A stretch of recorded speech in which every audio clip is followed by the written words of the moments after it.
So I'm Jamie. I'm a pulmonary critical care physician.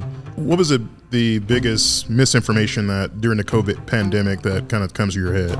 The vaccine killed people. I see. I never saw it. I was in the ICU 16 nights a month. During the pandemic, what I noticed is individuals who were putting out misinformation were producing it really well. I wanted people to truly understand how the body works. This isn't magic. The virus didn't want to kill anybody, so it was always going to mutate to be what we call less virulent. I think the best thing that I took away from that period of time was... What's up, guys? Dr. Webb here. Welcome back to the WebbMD Podcast. Today I got my boy, special guest, Dr. Rutland. And he's going to tell us all about his career field and, all the great things that he's doing out there. I've been following him for a number of years. This is actually the first time we had the opportunity to meet, but I feel like I know you. It is. So I watch your stories, watch your videos, all the content that you're putting out, man. And it's certainly a pleasure to kind of meet you and have you on the podcast. I mean, listen, man, you're one of the goats of content production. So it's always nice to see what others are doing to inspire yourself and kind of see how you can change the way you do things or add to the way you do things to improve, what you do to make people's lives better. So I appreciate the invitation. Absolutely. And appreciate you allowing me to be in the studio. Yeah, welcome, man. You've been to San Antonio before, right? I've been to San Antonio a bunch, yeah. Yeah, nice. Mm-hmm. Seems like it's always under construction. It's growing fast. Yeah, especially this part of town. This is like the Northeast. It's kind of going out towards New Braunfels and then Austin. It's the fastest growing area in San Antonio. Yeah. Is this area here.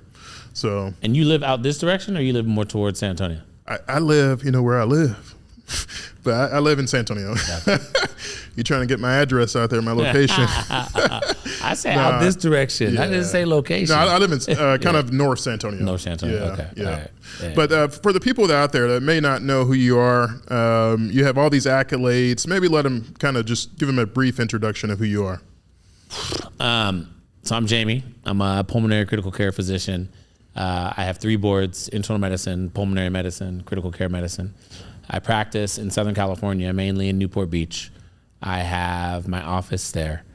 I've been practicing traditional pulmonary critical care for 11 years now. So I finished fellowship 11 years ago.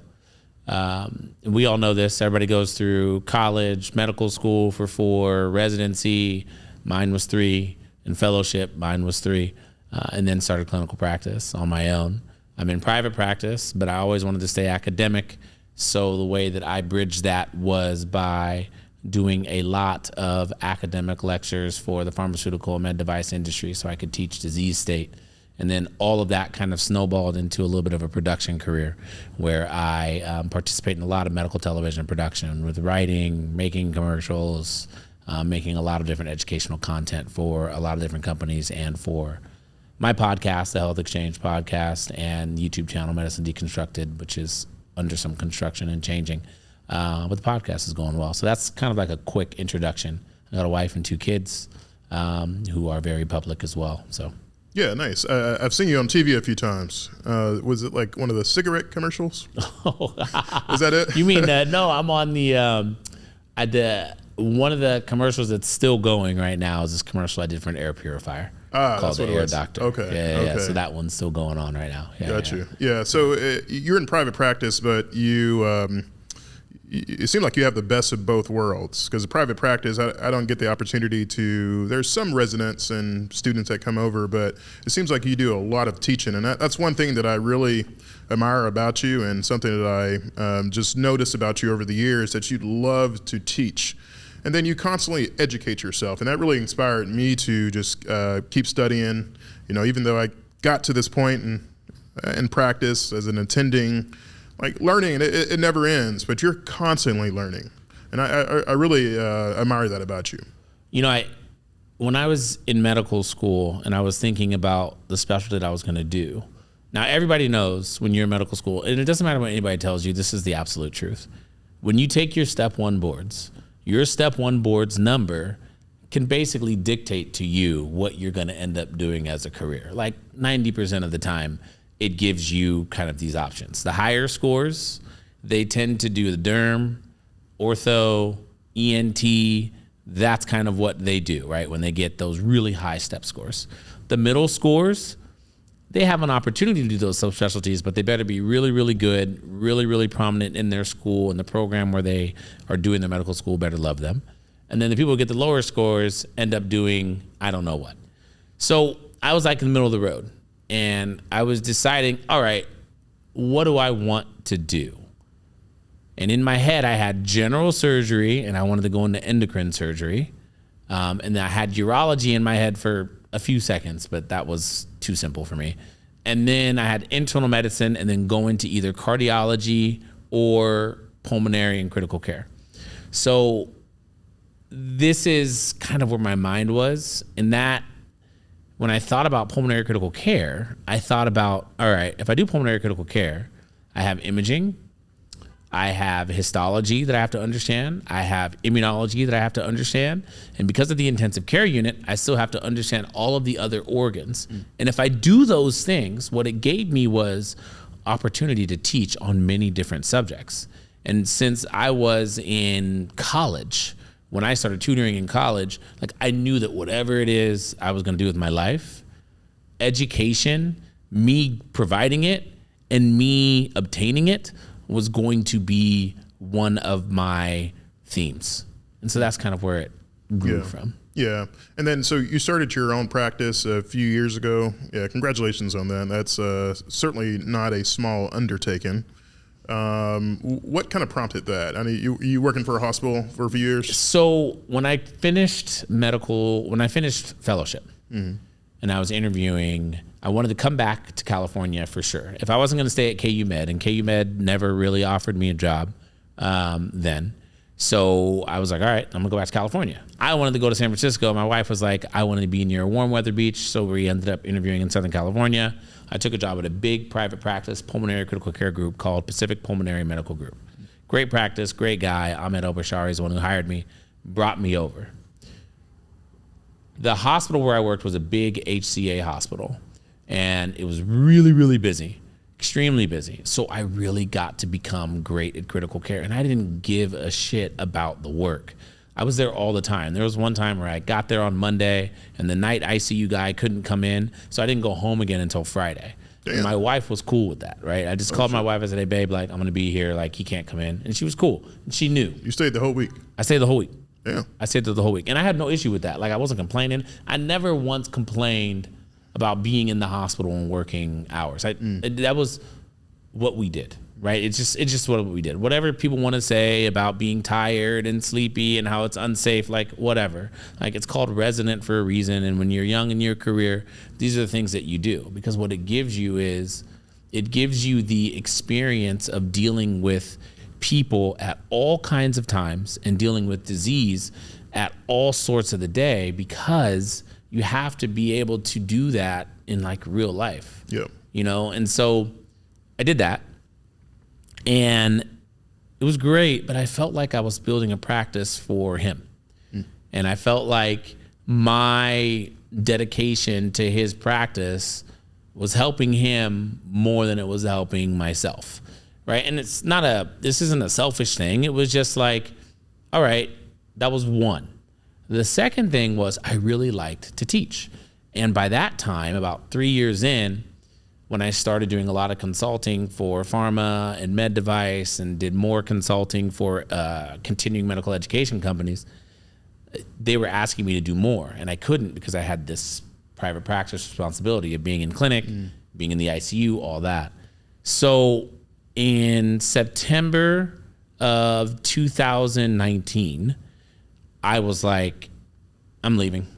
I'm going to go do my own thing. And what I did, because you know how it is, you got to get all the insurance contracts, you got to pay for your building, you got to pay all this extra stuff, you got to pay for a staff, like all this stuff that you didn't know about. And I got really lucky. Stuff they don't teach us. So so at that time, I was like, all right. So I took a month and I did like 40 like lectures across the country. I went like everywhere just to bank a bunch of money. And I've lectured for pharma. Like, and a lot of people are like, oh, you lectured for pharma, you're the devil. Like, no, you're not the devil. Like, I like to educate on disease states so people can understand what's available for them, so that they can use it. And it doesn't matter what the product is. I was never a product slut, as we call it. I educated on the disease state on many different products. Like, that's just what I did. Anyway, so I was able to bank that money to give me time to build my practice. And I got lucky. I found a very nice internal medicine pulmonary group that allowed me to rent to sublease space from them. So I subleased space from them for like a year, and I, paid like, it wasn't crazy expensive as I grew my practice. And then one of those guys, one of the sons in the group, because it was a father and two sons, got real sick. I was gone for like a year. I had to get like bone marrow transplant and all that. And they asked me to come downstairs and see his patients for a year, said we'll pay you this X amount. So I did that, and I had no problem with it. I found an ICU to do ICU like 6 to 10 times a month at night. Did the production work as it came in, all the consulting work as it came in on the side, and that started to snowball. And then it became a career. The production stuff became a career. And I said, all right, I'm going to do clinic Wednesday and Thursday, production stuff and consulting stuff Monday, Tuesday, and Friday.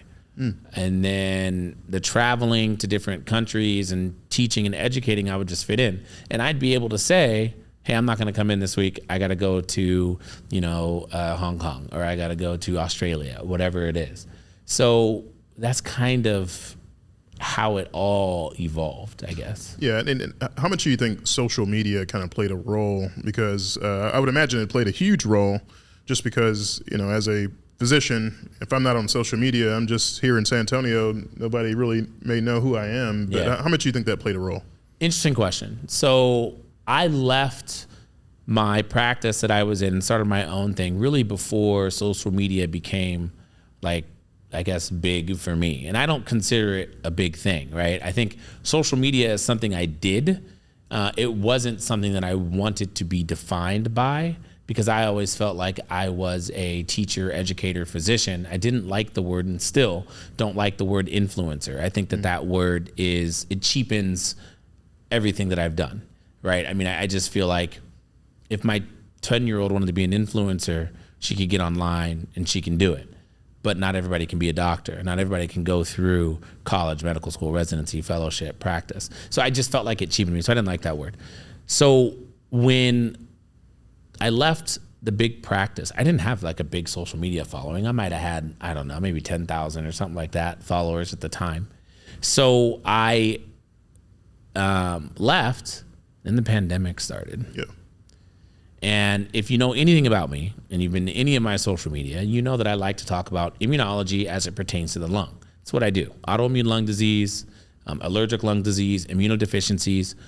I love cell-to-cell communication. I love the way the body cells talk to one another. There wasn't much for me to talk about during the pandemic. It's orthopedics, spine surgery. But right. but a pulmonologist, a person that speaks about immunology, absolutely.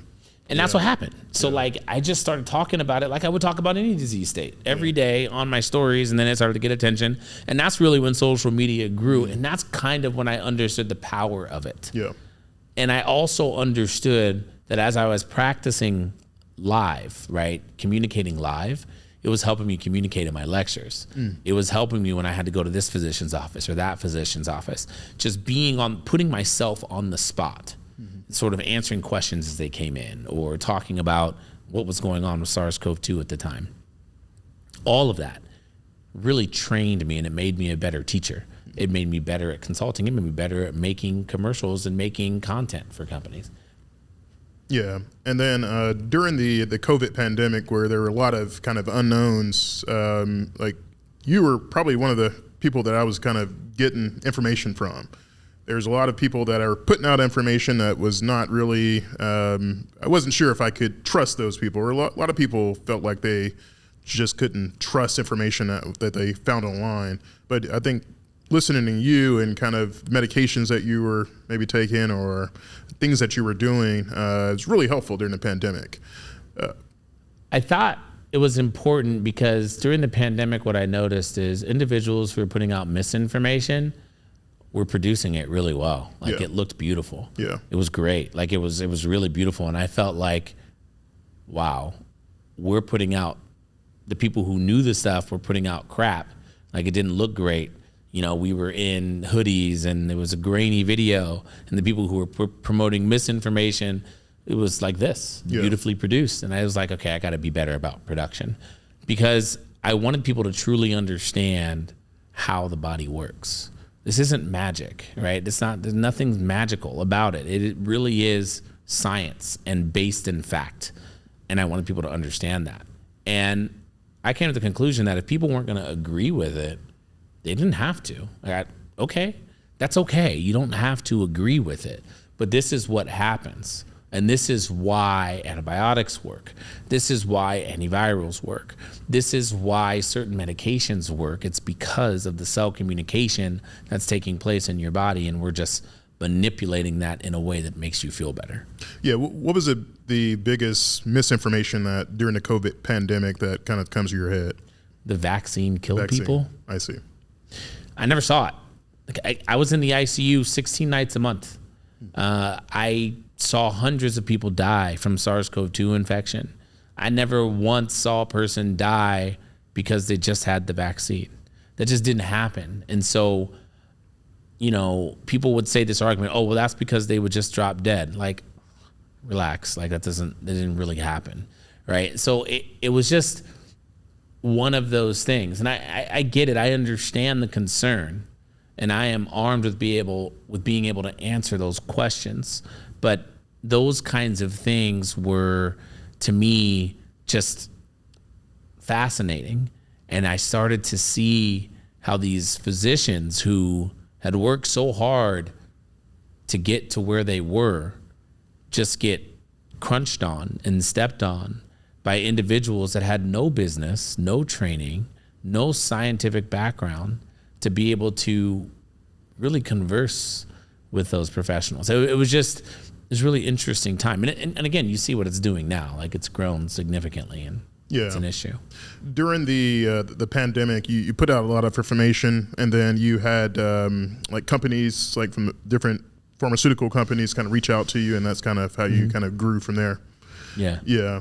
And then I guess the question that I have is people that during the pandemic, you had these healthy people that had no medical problems whatsoever, and they get COVID and they get sick really fast.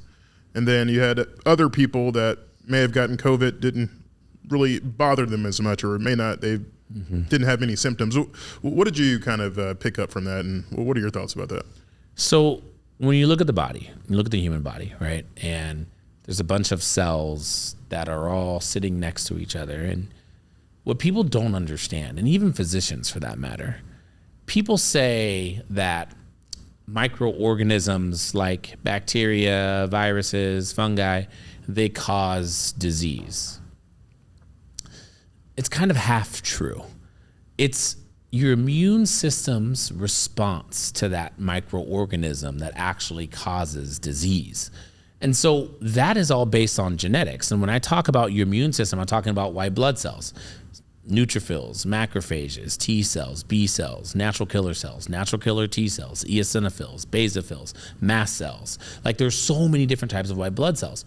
And the way that they respond to things is what causes the illness. And so you're right. In some individuals, they would get SARS-CoV-2, the virus. It would bind to that airway epithelial cell. That airway epithelial cell would say, oh shit, and it would release a lot of inflammatory mediators, activating this inflammatory response. And then all the white blood cells would rush to the lung. And that's what would cause the shortness of breath, right? And the cough and the pneumonias, as they say. When you look at an X-ray or CT and you see whiteness on the scan, that is actually a bunch of white blood cells in the alveoli, in the balloons of the lung where gas exchange is supposed to be taking place. And since your lung is a vital organ, when that lung is full of all of that stuff, it can't do what it's supposed to do, so you die or you're really, really sick. So I think that different individuals had different responses to the organism. And so there was a subset of individuals that over-responded to the presence of this virus. And in the beginning, the wild type SARS-CoV-2 killed a lot of people.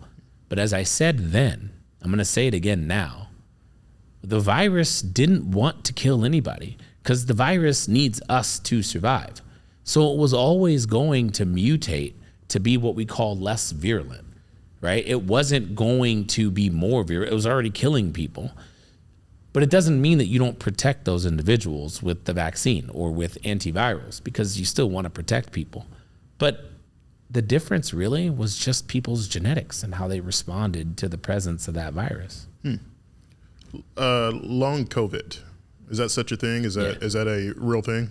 So again, during COVID, when everybody was interested in pulmonary medicine, everybody got interested in COVID, everybody got interested in long COVID. All of those things existed before. People could get influenza and they would get flu disease and die of pneumonia, right? Like, I can't remember how many hundreds of thousands of people die from it a year, but it is in the hundreds of thousands. People can have long flu. They can have a persistent inflammatory process secondary to influenza virus. Long COVID is essentially the same thing, right? It's a persistent inflammatory process secondary to the presence of SARS-CoV-2 and the activation of the inflammatory response. Now, whether long COVID is secondary to the presence of spike protein remaining in your serum, remaining in your tissues, or whether it's just secondary to this activation of the inflammatory response, no one can really say per se. But the way that we treat it is we try to calm down that inflammatory response over time. And it can be difficult to treat, especially individuals that have the presence of said inflammation in the brain, or in the spine, or in the GI tract, but it is a real thing. Yeah, and then kind of this SARS-CoV-2 or the COVID-related lung disease, how is this different from kind of other viral pneumonias or other kind of things that we kind of see in the lungs? What did you see the difference was? So with wild type SARS-CoV-2, right? So we're talking the first virus that showed up. What it did was it just activated the inflammatory response more than any other virus really at that time. So what I mean by that is your lung is essentially a bunch of pipes lead to a bunch of balloons all stacked on top of one another. That's what the lung is, really simple. The balloons take the oxygen from the air, put it in the bloodstream. So basically what was happening is that virus would bind to the balloons or it would bind to the pipes, and you'd get a rush of white blood cells into the balloons and into the pipes, which would essentially not allow you to gas exchange and kill you. The same process takes place in severe viral pneumonias. It just wasn't happening at the same rate. But it would happen every so often, right? And so again, the Spanish flu, right? When the virus mutates, it has the opportunity to present itself in a way that really alarms the immune system. So the immune system just freaks out. It's kind of like people exchanging cars, right? So if I drive a Porsche, who cares, right? I drive a Porsche and I go to my boy's house and my boy knows I'm coming because he sees my car, right? Say I change my car one day and I get like an all black Range Rover and I drive up to my boy's house and I park like I normally park, real slow, and I didn't tell him. He's gonna be like, who the hell is that in front of my house? And he's gonna have this fight or flight type of thing. Like, it's the same thing that happens when a virus mutates. So your virus can look a certain way and your immune system's like, oh, okay, I got it. Like, no big deal. That's just Chuck. Like, Chuck is like this. But if Chuck is housed in a different car, has a different protein, the body gets worried and it's like, oh my God, we need to go fight that person. And then you realize, oh, it's just Chuck. So what a virus is doing, or what a vaccine is doing really, is taking the car that the virus is housed in and exposing it to the immune system in a little dose so the immune system can recognize it and remember it. So when it sees it for real, it's like, oh, okay, that's just Chuck.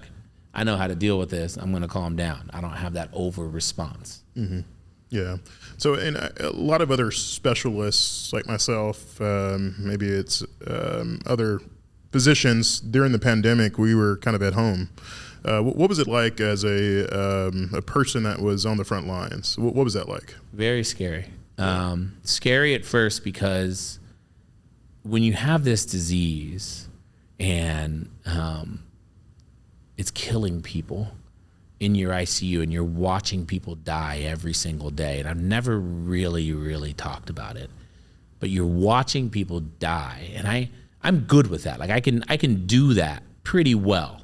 I can watch a person die, go to the next room, take care of the next person, no problem, because that's what I'm trained to do. That's what I have to do.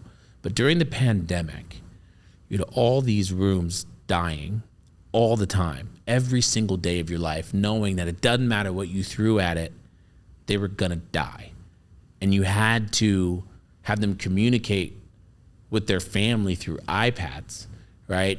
Because you didn't want to go in the room because you were scared you were gonna get sick. Yep. The nurses were terrified they were gonna get sick. I remember the first person that I ever had to intubate that had COVID, and I was terrified in my head.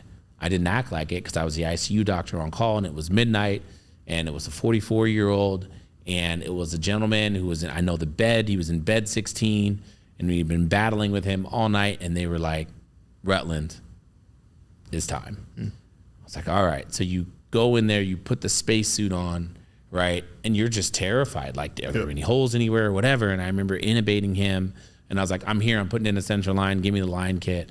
Put in the central line, I'm putting in an A line, I'm doing everything I possibly can, so I only have to truly enter that room like one time. And like that, it was just so terrifying. And then talking to all of these families and telling them that their loved one died or was going to die. Like that, you know, I've never really talked about it until like you asked me right now. Like it can take a little toll on you. Yeah. Because while that's happening, right? So at nighttime, I've seen 6 people die, right, from COVID. But during the daytime, I got some asshole telling me that it's not true and nobody's dying and nobody is. So it was really like I had to set it. I can set things aside. But like when I think about it now, I'm like, man, that was kind of really messed up. So it's just, it made it very difficult. But as the pandemic went on, vaccine came, did what it was supposed to do. Other therapies came, did what they were supposed to do. Things got better, right? And again, it wasn't just, magic, it was science. Yeah. Is there something that you took away from those years, that experience that you use to this day? Yeah. What did you take away from it?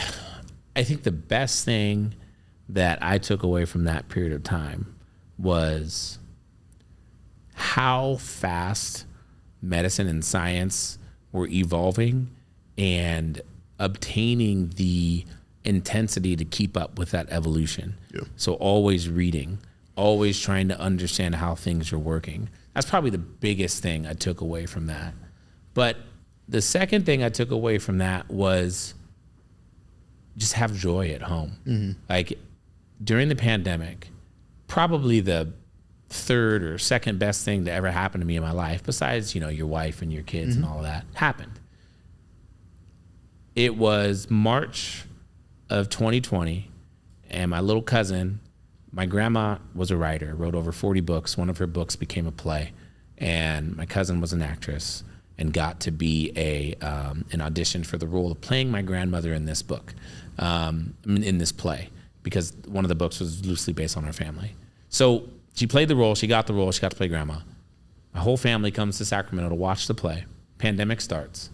My brother can't get back to New York with his family.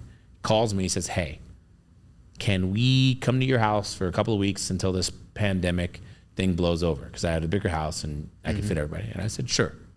Live with me for 4 months. Oh, wow. In the middle of it, my mom, who was living in San Francisco at the time, moved in too. She's like, why am I up here? All my grandkids are at your house. I'm coming too.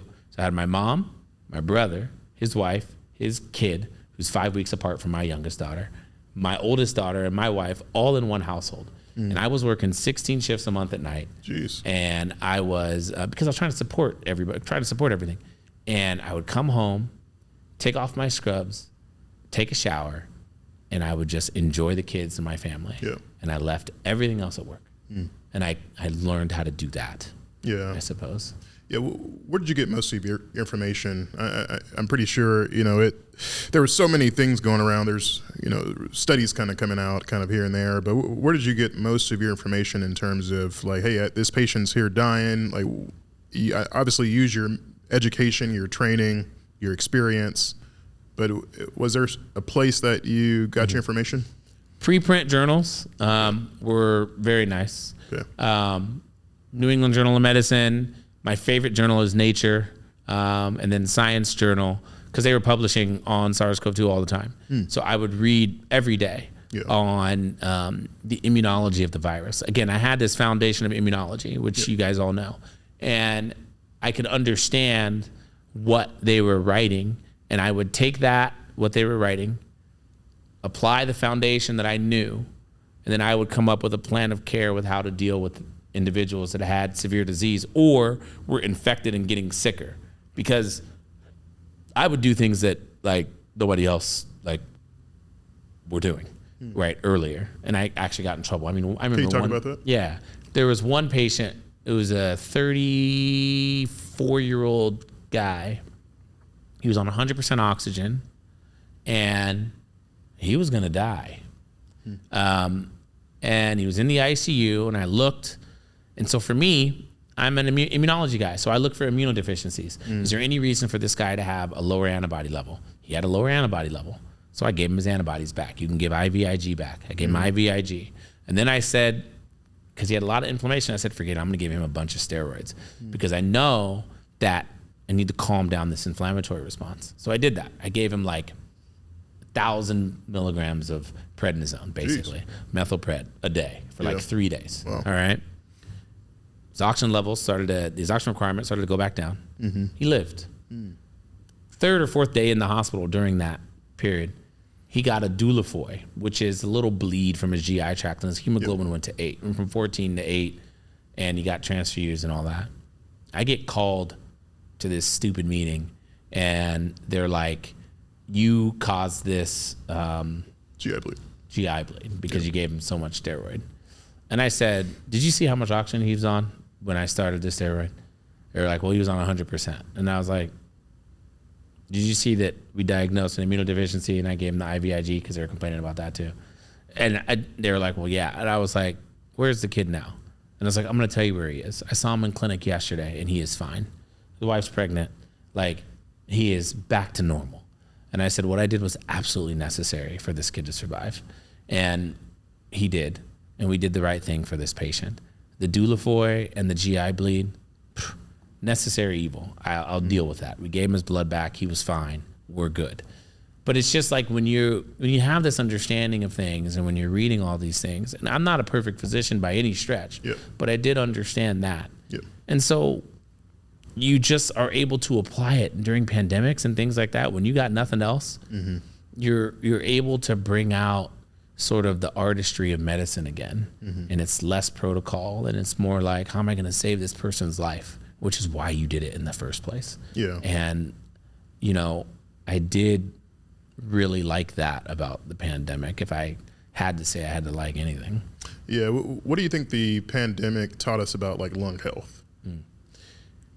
People don't think about this, but the lung is constantly exposed to the environment on a daily basis. Everything you inhale, there are so many different molecules in the air. There's air pollution, there's dust mites, there's tree antigen, grass antigen, there's rubber, there's metal, there's viruses, there's bacteria. So all these things that you inhale.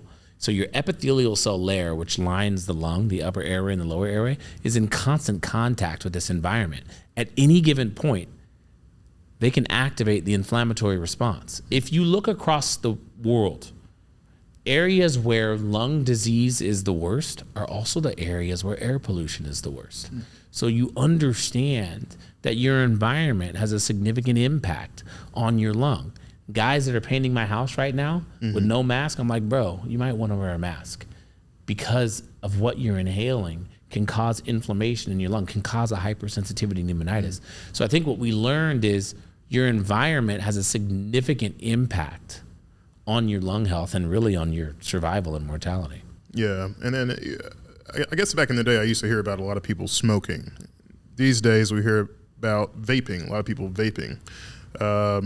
Vaping compared to smoking, and I hear that vaping's actually a lot worse for your lungs. Can you talk about that? So we know that smoking a cigarette can cause lung cancer. We know that smoking a cigarette can cause inflammatory lung disease.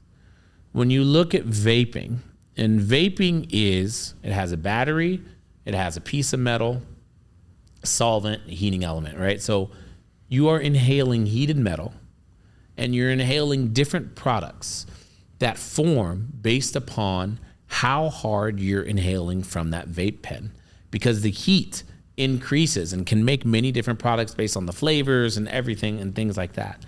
Those products can cause inflammation in your lung. I've seen vaping-induced lung injury.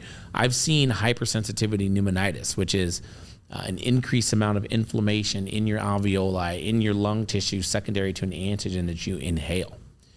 So we know that vaping causes significant and can cause significant inflammation of your lungs. So I am not a person that says, why don't you vape instead of smoke? It's kind of like saying, why don't you snort lines of cocaine instead of doing IV heroin? Like, they're both friggin' bad for you, right? So like it's not something that I'm going to endorse. But here's the thing that's interesting about vaping. It actually can cause your cells to change. And we know what cancer is. Cancer is when your cells change.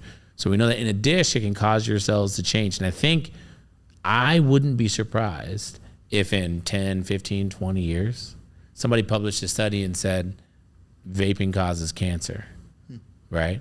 So that's what I worry about is, again, you're just inhaling concentrated dirt, and that's going to have an impact on your alveoli and on your lung. Anybody that thinks that vaping is healthy is just wrong. It's not. Yeah, and I feel like a lot of people kind of underestimate the really the importance of the lung compared to like other organs. Why do you think that is? Because pulmonologists are bad marketers. I don't think we do a very good job. If you were to hold your chest right now, people would say, oh my God, is he having a heart attack? Why is that? Because cardiologists are great at marketing, right? The lung is just as, if not more important than the heart is. But we say things like this. If somebody's asthma is acting up, we say asthma exacerbation. That doesn't sound as significant as asthma attack. It doesn't sound significant as heart attack. So we say asthma exacerbation, or we say COPD exacerbation. And so these are actually lung attacks. And when you look at the literature on, say, COPD exacerbations, because of this overall inflammation that you get in your lung, this systemic inflammation, because your lung is a big organ, spills over and can actually increase myocardial infarctions. So we have to understand that your lung is extremely important, and your environment having an influence on how your lung feels is also extremely important. And that's one of the reasons why I do so much media, is because I want individuals to understand how important it is that your lung is constantly exposed to single thing that you inhale. And that has an impact on how you feel and has an impact on your overall health. Yeah. If there was another pandemic next couple of years, do you think we will be prepared for that?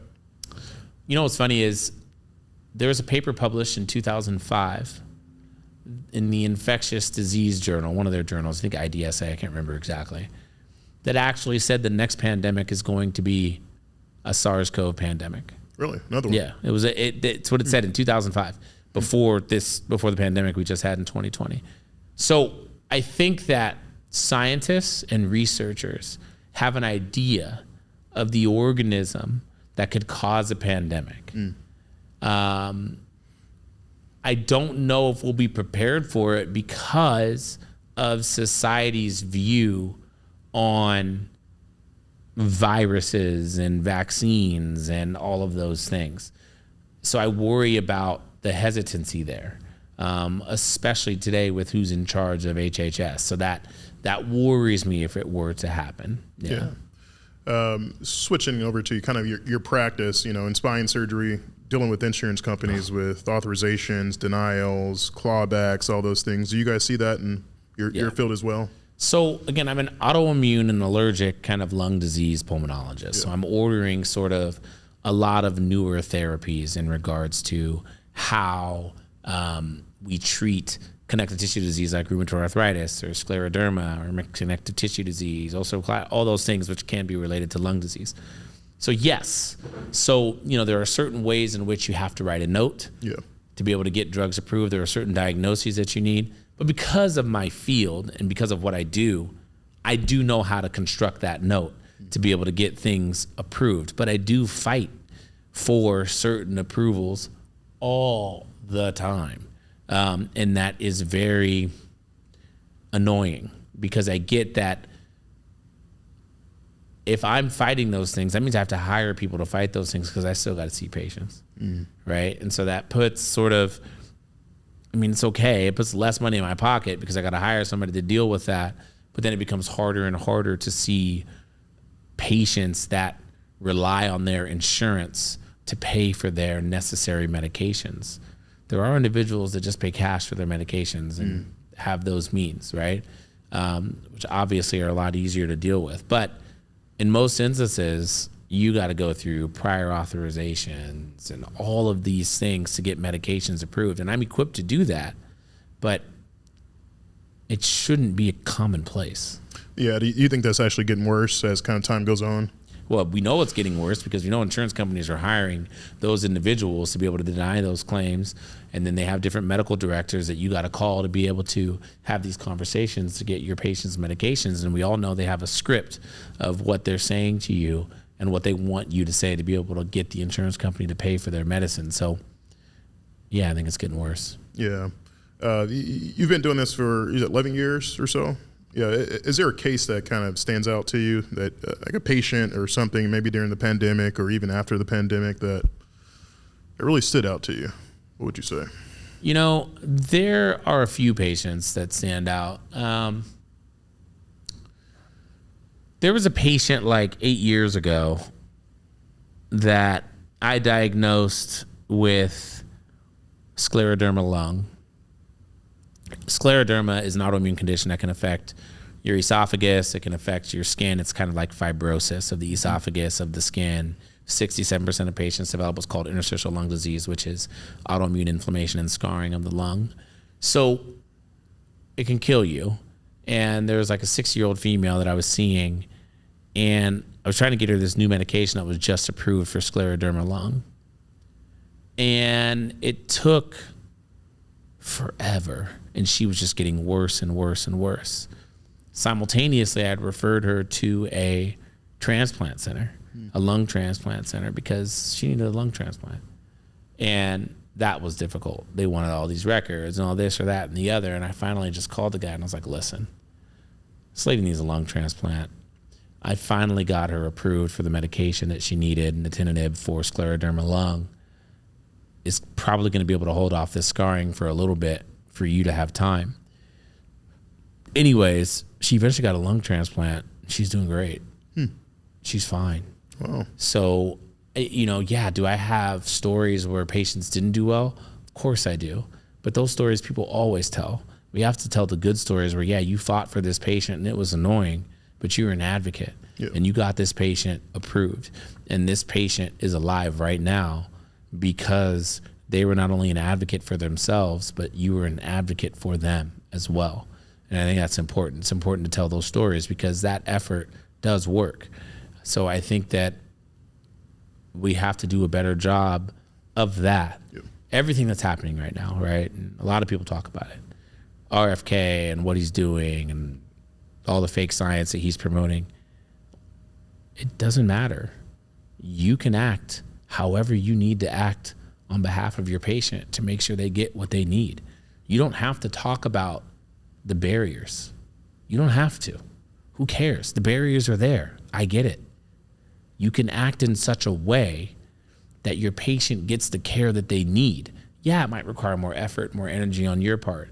And yes, it's easy to complain about the insurance company, but you got to find a way to speak on behalf of your patient and get them care.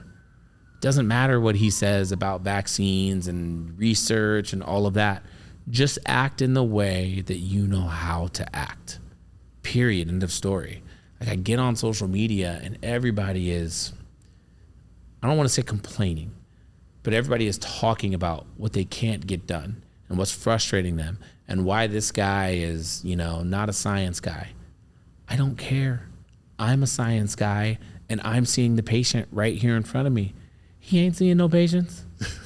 He ain't. So just act like you need to. Yeah. And that's it. And you get through these 4 years and you move on. Maybe I'm different, right? Yeah. Maybe we're different. I mean, we're black. Yeah, okay, I married a white girl. Who cares? But like, I'm still black. Like, there were barriers all up and down everything.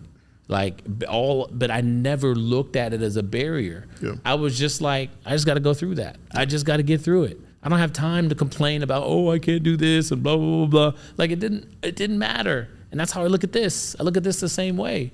Yeah. Like, you got to be able to get through it. And so that's how I am in my practice. It doesn't bother me. Well, what is the most challenging thing about having been in private practice in kind of today's kind of climate? What would you say most challenging thing? You know, the most challenging thing is making sure that you're home for your children because you're so dedicated and passionate about what you do. You're filming this, you're lecturing here, you're going to clinic, you're in the ICU, you're trying to maintain relationships with all facets of pulmonary and critical care. But the most important relationships are the relationships at home with your wife and with your children. And I do think that there were times where I didn't maintain the relationship as well as I should have, right? I miss out on my kids being babies. And some of that comes with the job and what we decided to do with our lives. I get all that. But I think now that I'm in a spot where I can manipulate what I'm doing on a daily basis, and I can take my kid to soccer, take my kid to school, pick her up, take one out, take the other out, take my wife out. I think it's important that we do that. So I would say that's the most challenging thing. But if you're talking specifically about private practice in terms of anything that's in the walls of the clinic, I think the most challenging thing is the evolving healthcare system. It's evolving to a place where one pulmonologist shops like mine, or 4 pulmonologist shops that I share an office with, are going by the wayside and they're getting bought up by systems. Correct. And I think that's the scary part is we have this generation of doctors that doesn't really know. They don't really know about business and how to run a business. And sort of the easiest thing is to take a $400,000, $500,000 a year job and just kind of clock in and clock out, have your weekends and whatever. Like, I get it. I know it's easy, but that's what's scary is we're losing our independence as a field, and we're becoming a streamlined factory. And that scares me because I think it's going to eliminate the art of intelligence and application of what certain doctors understand to make their patients' lives better. And you're going to have all these protocols. And unfortunately, people aren't protocols, and disease doesn't read books. So you have to understand the person, their environment, their protoplasm, and what's going on inside them to really be able to care for them like you should. Yeah, medicine is certainly evolving. The amount of private practices or solo practitioners, I mean, it's since I even started practice in the last 5 years, it's decreased dramatically. And what a lot of hospital corporations or these private equity groups are kind of buying up groups, it is quite frightening. I'm interested in see kind of what the next 5-10 years happens, but it seems like everybody's kind of going to more of an employed kind of career field, and that's the way medicine's kind of going. But also to kind of piggyback on your comment about that balance. I mean, I haven't found that yet. I mean, it's I find that challenging to kind of be kind of self-driven and be in private practice and be a surgeon, but also kind of be a father and a husband and just be there for my kids. That work-life balance. What would you say? There's no such thing as work-life balance. I've heard that before. Work-life harmony. Yeah, I mean, I think that you do what you need to do. This whole balance thing is, I think it's a misnomer because there are times where you need to go do this. There are times where you need to go do that. And, when people say to me, might be looking to hire somebody and they're like, well, I want a good work-life balance, I kind of chuckle. And I'm just like, my wife and kids, know that being a doctor is a part of my life. So if I'm with them and the patient calls, I'm going to talk to the patient. If I am, and my wife knows that. I had a conversation with her when I was in medical school, and I said, listen, I mean, I didn't say it like that, but I was like, babe, look, like, I want to be really, really good at medicine. I'm going to study every day. Yeah. I'm going to read every day. It's a priority of mine. I need to make certain that you're okay with this. And she said, I'm okay with this. And that was that. That's great that you had that conversation kind of early on. It certainly takes a certain individual to understand the kind of lifestyle. And otherwise, I mean, you need that type of support. It seems like your wife is very supportive and understanding, and that's awesome. Well, what do you do outside of medicine? What do you like to do? Besides collect shoes? Right. So obviously, I'm a sneakerhead, right? I collect shoes. I collect luxury backpacks and shoes. Oh, really? Backpacks? I do collect backpacks. I don't bring them everywhere because I don't like to be like super flashy. Yeah, look at that guy. Yeah, you know what I'm saying? Like, and I'm always traveling. Yeah. I'm going to different countries and stuff. I'm not trying to bring a Louis Vuitton backpack to Sao Paulo, right? Like, I'm not gonna do that. Like, it's not gonna happen. I run, I bike, I lift, I go out with my boys. Yeah. I spend time with my mom, my brother, his wife and kid, and my family. I got a pretty good life. I mean, I don't, I do a lot of other things. I don't have any complaints. Yeah. Other than my knees hurt all the time. But that's there you go. The sneakerhead king. How many pair of shoes you got, man? Man, you'd probably make my little room look. You probably have more than me. I probably have definitely not. Probably 200. 2 or 3. Jeez. But like, I thought you retired. Well, I did kind of. So I got rid of I was building a pool in my backyard, and I got rid of like 30 pairs maybe. Really? I just gave them to the guys that were building the pool. Holy crap. Jordans A bunch and of everything. Yeezys and Jordans or whatever. Wow. Because they were shoes that I just didn't wear. They were just there, and it was like I had this like palace, but I didn't spend time at the palace. Like I was just like, what am I doing? So I started giving them away, and I still do. Like to this day, like there's probably about 100 pairs that I wear. What size do you wear? 10.5. Oh, okay, that's too small for me. Too small, yeah. But I just gave them away. Like it was crazy, and these guys were like so happy. Wow. Right? But I don't know. I think sneakers for me. I'll tell this story. I was 14. Went to go see Titanic with my girlfriend at the time, Shandon, who's now the basketball coach of our old high school. Anyway, and my dad was supposed to pick me up, didn't pick me up, surprise. And I started walking with my cousin Todd. My cousin Todd was like, hey, let's just go walk over to the hometown buffet. This is a time in Elk Grove when it wasn't fully developed, and there was a bunch of dirt in between the developments. So we start walking. And as we're walking towards hometown buffet, this like 1970 something yellow Camaro drives up next to us and like stops.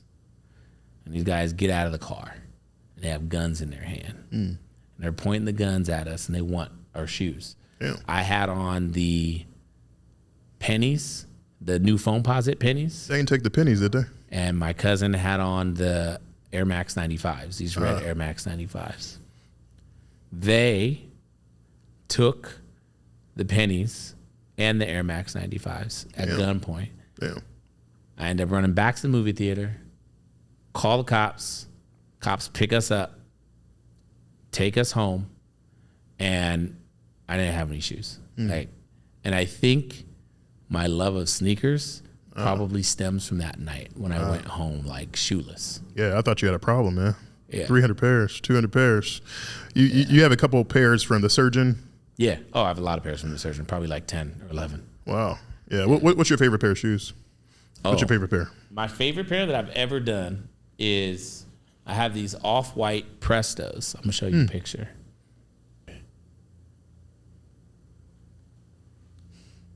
I've seen those before. Yeah, You've seen those. Those are nice. Yeah, I like those. Favorite pair? Favorite pair. Yeah. Probably I probably worn them in my life maybe 10 times. Maybe 10.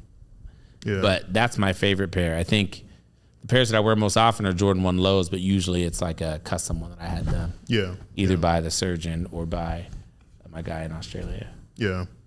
I was watching a older one of your videos, and you talked about a basketball game that you had in high school, I believe. Maybe it was high school. Yeah. And you looked up in the stands and you saw that your mom was there, and maybe she had like her luggage with her or something like that. Yeah. And after the game, she came up to you and she said, she was basically telling you like, why did you not win the game, or why did you make her miss her meeting for you to lose? Okay. All right. So this is one of those stories where you want to know why it works so damn hard. That's the question. This That's is the reason the story. why. Yeah. So it was senior year of high school, and I went to Catholic school, like my kindergarten to 12th grade. In the middle of high school, sophomore year, I went from the all-boys Catholic school to the boys and girls Catholic school. Right, I transferred because I wanted to start at basketball. Like, that's really it. So we're playing this team for the league championship because our senior year, our boy and girl team is like really good. Like our basketball team at the boy and girl high school I went to were really good. So we're playing them for the league championship. It was Jesuit versus Christian Brothers. Biggest game of the year. And up until that point in my life, I had not beat Jesuit. And the game starts. My mom wasn't supposed to be there. She was in a meeting in Philadelphia. My mom's bringing her luggage in. I look up in the stands. I'm like, oh, mom's here. I was like, let's go. And I played like shit. You said you had 8 points, right? 8 points, like 2 rebounds, like 3 turnovers. Like, it was terrible, and we lost. After the game, my mom runs up to me, and she's like, Jamie. I was like, what, Mom? She's like, why didn't you take the ball? Why didn't you take the ball? I was like, what do you mean? She said, why didn't you just go to the basket? What's wrong with you? And she was like, you made me fly home early all this way to watch you lose. And I was like, damn. Yeah. So like in my head, when I'm reading, when I'm studying, when I'm doing whatever it is that I'm doing, I think about that. You know, not many kids can take that and just use that as inspiration. I probably would have probably not played basketball again. But that's the beautiful thing about moms, right? Yeah. They know their kids. Yeah. I don't think in a million years my mom would have ever said that to my older brother. Yeah. Right? But she said that to me. And so, you know, I don't know. I just feel like there's a special bond between mom and their kid, or moms and their sons. And so for me, like, it was more motivational than anything else. Gotcha. So that's kind of the impetus, the reason why you kind of work so hard. Yeah. That may have created a monster. Yeah. Gotcha. What's one simple thing every day that we can do to kind of protect our lung health? What would you say? I mean, obviously don't smoke. Yeah. And take into account the environment where you spend most of your time. If you live next to a freeway because you have to, because the land is cheap and that's where you have to live, that's okay. Make sure that you have a pulmonologist in your life. If you eat from the produce section, it's going to reduce the amount of inflammation in your lung. Like if you eat things that grow in the ground or on a tree, you're going to have less body inflammation overall. Yeah. Cigarette smoking, vaping, hookah, all terrible. All terrible. Yeah. And I get it. People have habits. They want to do it. They want to look cool. Like, I got it. Smoking weed too, also bad. Everything's bad. Yeah. Who inspires you kind of most in kind of your career and personal life? Who would you say? Personal life, it has to be my grandfather. Probably inspires me the most. And I think from a career perspective, who inspires me the most?